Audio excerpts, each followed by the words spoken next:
भूपेश बघेल को राहत नहीं। आज पूर्व मुख्यमंत्री भूपेश बघेल के लिहाज से बड़ा दिन था, लेकिन कोर्ट से उन्हें राहत नहीं मिली।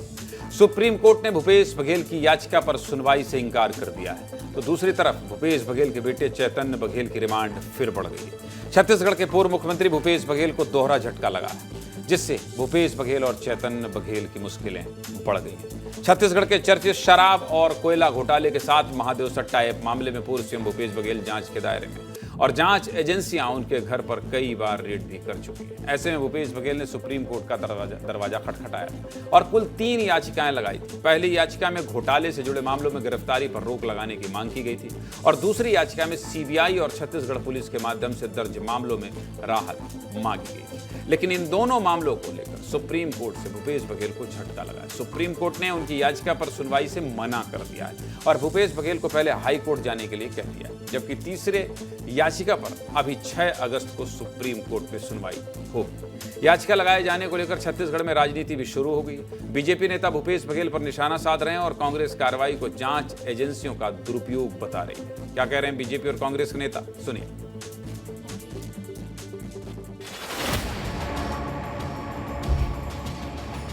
अलग अलग प्रकार के घोटाले हैं और उनकी जांच चल रही, और कोई उस पर अपनी जमानत अग्रिम रूप से लेना चाहता है तो निश्चित रूप से कुछ न कुछ संदेह होगा मन में। चोर के दाढ़ी में तिनका वाला शब्द जो है कहावत ऐसे नहीं बनता है, वो चरितार्थ भी होते हैं।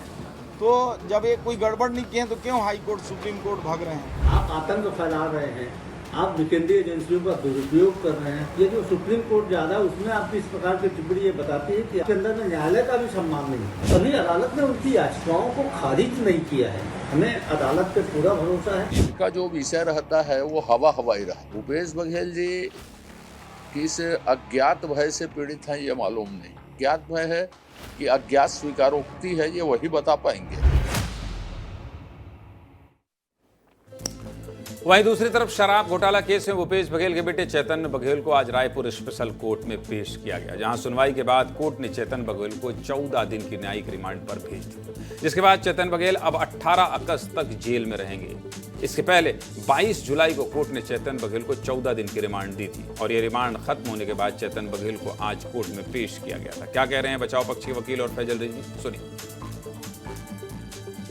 पहले जो इनका जो चल रहा था कस्टोडियल रिमांड थी 5 दिन की, उसके बाद उन्होंने जुडिशल रिमांड ली थी 4 तारीख तक के लिए, और अब जो है माननीय न्यायालय ने इनको जो फिर से जो है जुडिशल रिमांड प्रदान की है वो 8/8 तक की है, और 60 दिन के अंदर, क्योंकि जो धाराएं लगाई गई उसमें सज़ा जो है वो 7 साल तक के कम है, तो 60 दिन के अंदर इनको जो परिवाद पेश करना है, और उसके बाद ही फिर आगे कुछ हम कार्रवाई करेंगे। ईडी ने 18 जुलाई को भूपेश बघेल के घर छापा मारकर चैतन्य बघेल को उनके जन्मदिन के दिन ही गिरफ्तार किया था, और अब रिमांड बढ़ने के बाद चैतन्य बघेल का रक्षा बंधन भी जेल में बीतेगा। सब कुछ बता दिया। ज्यादा जानकारी के लिए मृगेन पांडे के पास चलते हैं। मृगेन जी, जिस राहत की उम्मीद थी कोर्ट से भूपेश बघेल को, वो राहत नहीं मिली है और राजनीति भी प्रदेश में शुरू हो गई है। जी देखिए, जो राहत चाहते थे वो सच में नहीं मिली है, क्योंकि उन्होंने कपिल सिब्बल जैसे वकील को लगाया था और ईडी की जो असीमित शक्तियां हैं उसको लेकर चैलेंज किया था कि ईडी किसी भी मामले में जो है चालान पेश करने से पहले पूरक चालान और तमाम उसमें पेश करते करते किसी को भी कभी भी आरोपी बना देती है।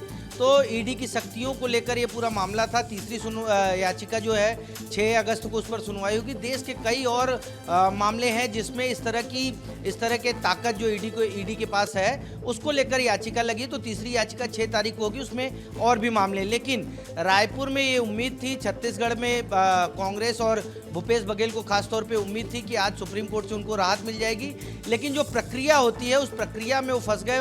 उनको सुप्रीम कोर्ट ने वापस हाई कोर्ट आने को कहा है आने वाले दिनों में, क्योंकि सुप्रीम कोर्ट ने ये भी कहा है कि उनकी हाई कोर्ट में जल्दी सुनवाई की जाए।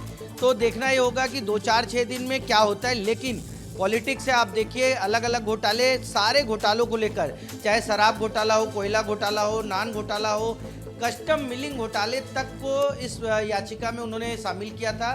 भूपेश बघेल के वकील ने बाकायदा कोर्ट में बताया कि इतने सारे घोटाले हैं, और ईडी लेकिन निष्कर्ष ये है कि राहत नहीं मिली है। मृगेन जी, आपका बहुत धन्यवाद।